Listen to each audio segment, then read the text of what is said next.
Welcome to our channel. రేపు శివరాత్రి పర్వదినం రోజున పవిత్రమైనటువంటి యోగం మీ రాశుల వారికి గుడ్ డేస్ని తీసుకురాబోతూ ఉంది. ప్రతి సంవత్సరము పాల్గొన మాసంలో కృష్ణపక్ష చతుర్దశి రోజున మహాశివరాత్రి జరుపుకుంటారు. శివ పార్వతుల వివాహం ఈ రోజున జరుపుకుంటారు. ఈ రోజున పార్వతీ పరమేశ్వరుని పూజిస్తే సర్వ పాపాల నుంచి విముక్తులు అవుతారు. ఈ ఏడాది మహాశివరాత్రి రేపు 8వ తేదీన జరుపుకోబోతూ ఉన్నారు.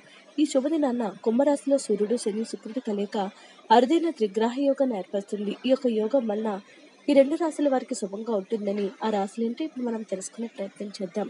రాశులలో మొట్టమొదటి రాశి తులారాశి వారు. శివుని యొక్క అనుగ్రహం తులారాశి వారికి మంచిగా ఉంటుంది. మీరు అప్పుగా తీసుకున్న డబ్బు తిరిగి వస్తుంది.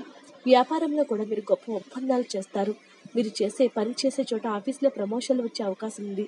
కుటుంబ సభ్యుల మధ్య ప్రేమ పెరుగుతుంది. మీరు మీ కుటుంబంలో ఆనందకరమైన కుటుంబ జీవితాన్ని గడుపుతారు. మకర రాశి వారు. మహాశివరాత్రి రోజున మకర రాశి వారు శివుని కటాక్షం పొందుతారు. మీ ప్రేమ విజయవంతం అవుతుంది. ఉద్యోగాల నుంచి కోసం ఎదురు చూసే వ్యక్తుల కోరికలు నెరవేరుతాయి. మీ సమస్యలన్నీ పరిష్కారం అవుతాయి. ఈ రోజున శుభవార్త వింటారు. నిరుద్యోగులకు ఉద్యోగం వచ్చేటటువంటి అవకాశం ఉందని పండితులు తెలియజేస్తూ ఉన్నారు. వీడియోని లైక్ చేయండి. మరిన్ని వీడియోస్ కోసం మా ఛానల్ని సబ్స్క్రైబ్ చేసుకోండి.